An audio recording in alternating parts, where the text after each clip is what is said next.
just turned 29 years old, literally 2 weeks ago. I feel that I've finally come to this stage of my life where I truly just do not care about what people think and what I do with my life. And yet here we are, I'm doing an explanation, a Q&A to say, but I want to do this. So hello, hi. My husband and I eloped on January 14th. I have so much to say. I shared our elopement pictures on Instagram and they are so cute. I'm gonna pop a couple of them over here. This was a perfect time to just kind of do a Q&A and talk about everything that led up to this decision. We did get a lot, so I'm just gonna jump right into it. Question number one is, what does your husband do for a living? I think I've touched on this very briefly, but you guys, pretty much my entire family in some way or another is in modern medicine. My dad, he is a primary care physician. He practices in Toronto, Canada. My mother was a neonatal doctor in Ukraine, and then when she moved here, she became a nurse practitioner. My grandfather on my dad's side was a pediatric surgeon, and my grandmother on my dad's side was a pharmacist. And now my husband, Rami, he's a resident physician. He is in his second year of residency at a hospital here in Orange County, and he's going to be an internal medicine doctor. And it's similar to primary care physicians, but primary care, they kind of see kids and adults, whereas internal medicine doctors, it's specialized to 18 and up, so they're focused on adults, and it's usually the doctors that you see at the hospital. I wish I would have done this too. I'm too deep into planning. Do you plan to have another wedding event? So we eloped, but we're leaving for our wedding that's going to be overseas. I talked about it in a couple of videos back, like when we first got engaged and everything. We're actually leaving on Monday, this upcoming Monday, the 27th, and our wedding day is on February 7th. We are having a massive traditional wedding. It's like a 5-day event. I have a traditional wedding dress. I have a regular white wedding dress. There's gonna be so many different parties. We're going for a whole 2 weeks. I'm super excited for it, okay? But I knew that it's going to be a lot, and I just had a feeling that I'm going to black out during it. I know it. I know that I'm gonna have some form of out-of-body experience, and I'm okay with it. And so we both really wanted to do something that was super special and sweet, and something that we could both be really present in. So we went to the courthouse with my grandparents, who have been such a form of love for me to witness and to strive for, and they were actually witnesses on our marriage license and certificate. So overall, it was one of the sweetest experiences of my life. We did private vows, and I just felt like I heard every word and I understood it and I felt it, and every single moment I remember from start to finish, and I'm going to remember it for the rest of my life. So I'm just really grateful that we did this, and I highly recommend, if you're somebody who gets overwhelmed, like, do something for yourself. Your wedding is about you, and especially if you're already doing the big party and you're already doing everything else, just do it. I think it was wonderful, and it's the pictures, like, I'm gonna show my grandkids one day, and they're gonna have my grandparents in the pictures, which is so special. And I just, again, every single moment of that day was amazing. Once we get back from our overseas wedding, we're gonna do some form of big party here. I don't think we're gonna have a whole wedding because frankly, again, it's just not me. I want to celebrate with my friends and my family, and I want to dance, and maybe we'll do vows on like a mic or something, but I don't think we're gonna do like a whole shebang just because we're already going overseas. I'm gonna try not to make this entire video about this one particular question, but somebody said, was there any sort of rush to get married? It seemed pretty fast, but I wanted to say so happy for you. I'm just curious. Heart type. So I want to touch on this because, again, I have a lot to say, and I'm gonna try to organize my thoughts in a way that doesn't offend anybody, but also I want to be really honest with how I feel about this. So I am 29 years old, and actually there was a lot of questions on our age gap. I'm 29, I just turned 29 2 weeks ago, and Rami's turning 34 in a couple of weeks, so we have a 5-year age gap, but relatively around the same age. We're in our late 20s to early 30s. I think that in that way, things move a lot quicker. than had they, if we were like 18 or 19 or even in our early 20s before our frontal lobe developed and before we had any kind of relationship experience. I think it's very different if you make faster decisions when you're a little bit older in life versus when you're super young and you have no idea what's going on, what's really important, all those different things. I do believe that the slower timeline for things is definitely an American concept. In Eastern European and Middle Eastern cultures, it's just so different. Point number 3, and this is the one that I do think actually matters the most outside of like age and having, you know, your career set and different cultures and all those things, having those things lined up, very, very important. But again, I'm 29 years old and I have been in relationships that were long-term. And something that I learned, you can spend 3, 4, 5 years with somebody, and I'm not even kidding, you guys not know who that person is. You will not know their deepest, darkest thoughts, what they want from life, their fears. If they don't let you in, you will not know them. No amount of time is going to let you figure them out, and no amount of effort. Not everything that you do, not how much you love them, not how much you, nothing, okay? And I think you can spend a year and a half with somebody, and if they want to let you in and they know how to let you in and they are emotionally available and are lined up with you, on the same page with you, I think you can get to know somebody really, really fast. And this is not just an experience that I've had, this is experience that a lot of people in my life have had. Do I think time can play a factor in getting to know somebody? Absolutely, absolutely. But I think that if your relationship has had things to overcome, and although Rami and I are not American, we still come from very different cultures, very different religious backgrounds. There were so many things at the beginning of our relationship where we had to both come together and be like, okay, we're gonna face this as a team, we're gonna be there for each other, we have to overcome, and we did. And one more thing I'm gonna say, and again, it's not to say, like, I don't want people who are in long-term relationships to feel like their relationship isn't right because, you know, the timeline isn't what they want it to be. I think it's very based on what you want from life. Do you see a future together past the honeymoon stage? Do you respect each other? Do you want to protect each other? Do you want the same kind of life? And if you can answer all of those questions and have really, really difficult conversations together, I think that's already a good sign.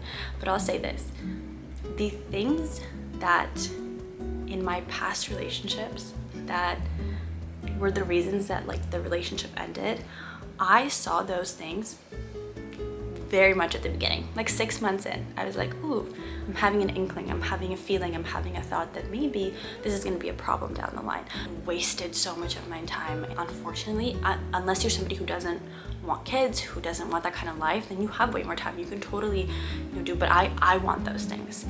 And I wasted so much of my time trying to fix things that I knew were never going to work.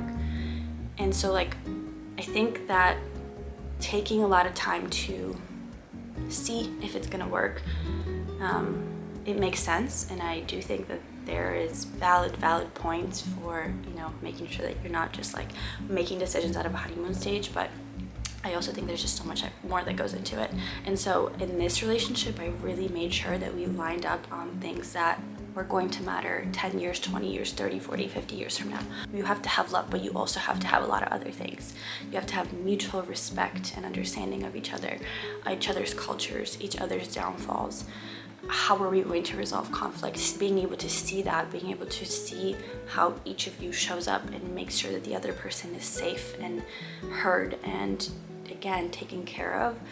I saw all of that so early on. And one last thing I'll say is my grandparents, who are literally the epitome of love, they walk around so in love. My grandfather looks at my grandma the same way he did when, you know, 54 years ago. They've been together for 54 years and they absolutely adore each other. They are best friends, they are lovers, they are family beyond anything I could even comprehend. That was the love I was raised in. They got engaged within 4 months of dating, got married in under a year, and have been together for 54 years. And I know that those things in those kinds of relationships, they don't always work out. I'm not saying that that's the case, and I'm not saying that your long-term relationship won't work out or that but I think it's just, does it line up? Do you want the same things in life? Have you encountered conflict and hardships, and have you been able to overcome those together? And then you just see. You just take a chance and you see. It's not an infatuation, it's this quiet knowing that I have, that I just know I'm gonna look back 50 years from now and be just as proud of the person that he is, based on everything he's achieved in his life, despite his circumstance. Like I could cry thinking about it. But yeah, that's my answer. And I hope that I answered that in a way that wasn't offensive to anybody, or I don't ever want you guys to question like your own relationships, but I just think that like another thing I have learned, and I don't want to generalize this, I don't know how to say this, but I do think when a man is sure about you and knows that you are the one, like they will go above and beyond. They will make sure there's nothing that they won't do. And it's not the same as like when you know, because I think, you know, sometimes you know and sometimes you think you know and then you don't and whatever, but it's like whatever your metric is for knowing somebody, that's what you should use. And if it's time, then it's time. If it's mutual, you know, overcoming things together, then that's what you need. If you need time and that's totally fine. But it's whatever you need to feel in your heart that this is going to be the person who's going to help you through the worst parts of your life, like death of family or disease or any kind of hardships, and the person you want standing next to you through your happiest moments. And if you know in your heart that that's who that is, then that's all you need. So I'm very happy and confident with my decision. I think that anybody that's in a long-term relationship, like I guess my one piece of advice, if things are not going the way you want them to, and only you know that in your heart, is to really ask yourself, do you want to be loved in this way and live this kind of life for the rest of your life? Because the things that are coming up right now, they're only going to get harder with mortgages and kids and that death of family and life events. Like things are only going to get harder, and really having that realization, is this a person that's going to be strong for you? Is this somebody you can rely on in hard times? Is this somebody that's a man that has stamina to help you? Because I think we are so different. That's what you gotta ask yourself, in my personal opinion. But again, what do I know? I know nothing, okay? I know nothing. This is just my experience, and that's all of this is. Don't take this as advice, I guess.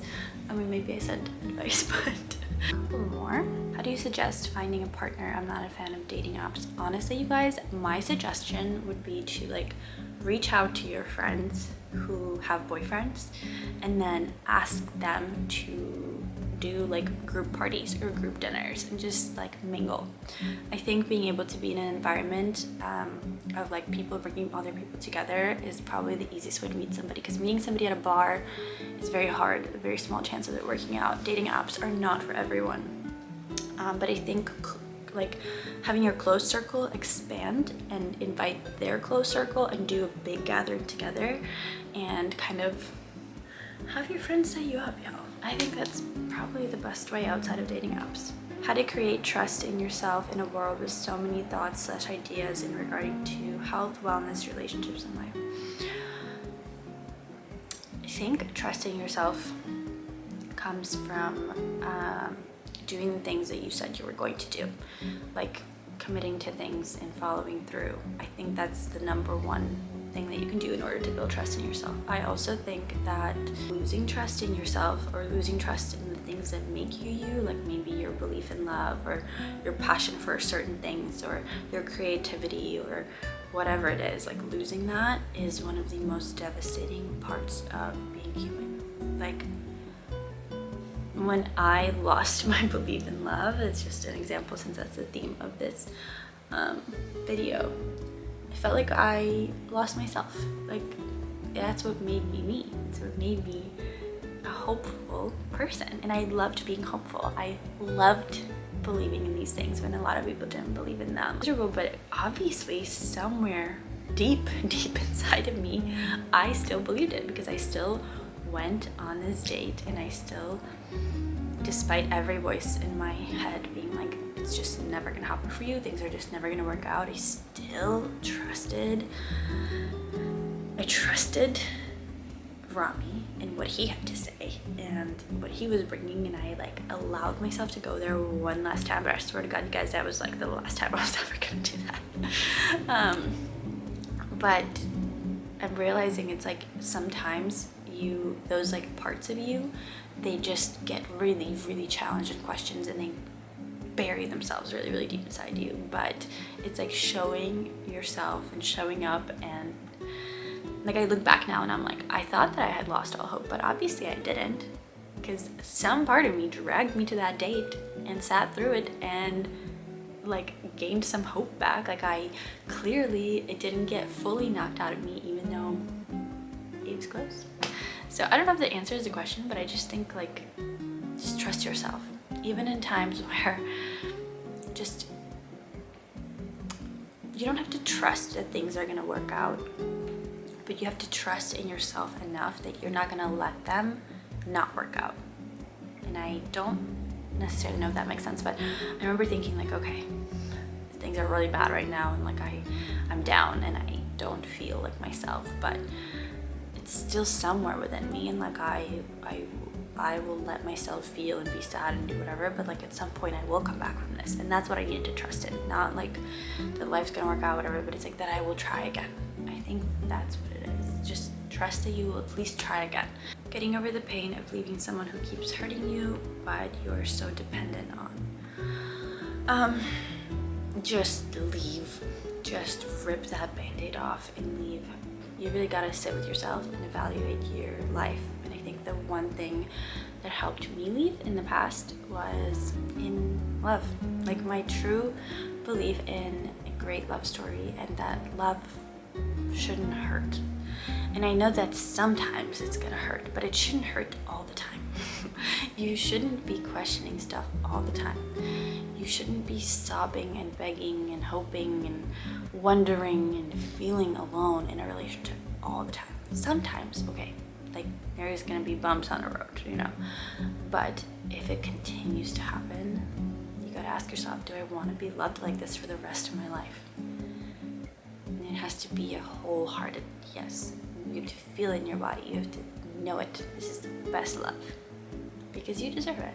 Life hurts, and sometimes it challenges your relationship and it makes, you know, things difficult, but the relationship shouldn't be a source of pain, in my opinion. We're gonna keep going until the camera dies. I'm on like, I would say 10% battery, so we've got a couple more in here. What made you say yes? So many things. Like I could go on and on, but I'm gonna say this one thing, and it was the thought of my daughter when she's older looking back and telling me, I am so glad that he's my dad. Like I am so happy that this is the person you chose. I could cry thinking about it. Honeymoon, question mark. Okay, so we have so much traveling coming up. We're actually going to be in Dubai right after our wedding for like a very short, like 1-day honeymoon, and it's only because we're flying with Emirates and we're stopping in Dubai for 24 hours before our flight back to LA. So we're just gonna make a whole day out of it and hang out and just relax. But obviously, like Rami's in residency, so taking time off, already taking 2 weeks for the wedding, it's very difficult. So we're gonna do something a little bit later in the year, maybe in May, yeah, maybe in May or March, but we will most likely go to Maui because it's close and it's beautiful, and I heard it's just like so romantic and so sweet. And I loved Hawaii. I love the Big Island, but I want to go back there. I want to go somewhere else, so I'm thinking Maui. And then our travel plans for the rest of the year we're going back to Cabo for one of my closest friends' weddings, and then that's gonna be like late in the year. We're also gonna try and go to Spain. I have always wanted to go to Barcelona. The places I want to visit in the next like 2 years, I would say, would definitely be Maui, definitely Spain, all over Spain, Morocco, and Japan. Those are on our list, and it makes this relationship different than past relationships you've been in. Literally everything. Everything else leading up to this point in my life made sense, and that's how I knew he was the one, because I was always like, oh, why did like that happen, or why did this have to happen, or why did I move here, or why did I spend 2 summers in Egypt like a long time ago, like all these different things. I'm like, oh, it's so that we could connect, so that we could have understanding, and so that we could, it was leading me to him. So everything made sense. What did your parents think about your relationship? Parents and my grandparents, I feel very lucky because I think that they've like seen me through stages in life. And again, this is another reason I'm so grateful for past relationships and why they played a role, because my parents have seen me heartbroken and devastated and let down. So I think to see me be loved in the right way, I know for them is the best feeling, and they absolutely adore Rami. They love him so much. My grandparents love him. My grandpa adores him, and that's one thing that was so important to me. And it's, again, we come from different cultures, different religious backgrounds and everything, and of course like that's a challenge in itself, especially at the beginning. But I think as they've seen us and have seen me be loved the right way, I think that's all parents really want, and so everybody adores him. Okay, my camera's dying and it's overheating, and I love you guys so much, and happy new year. I'm gonna have some meal idea videos coming your way next, but thank you for listening and thank you for being here. I love you guys.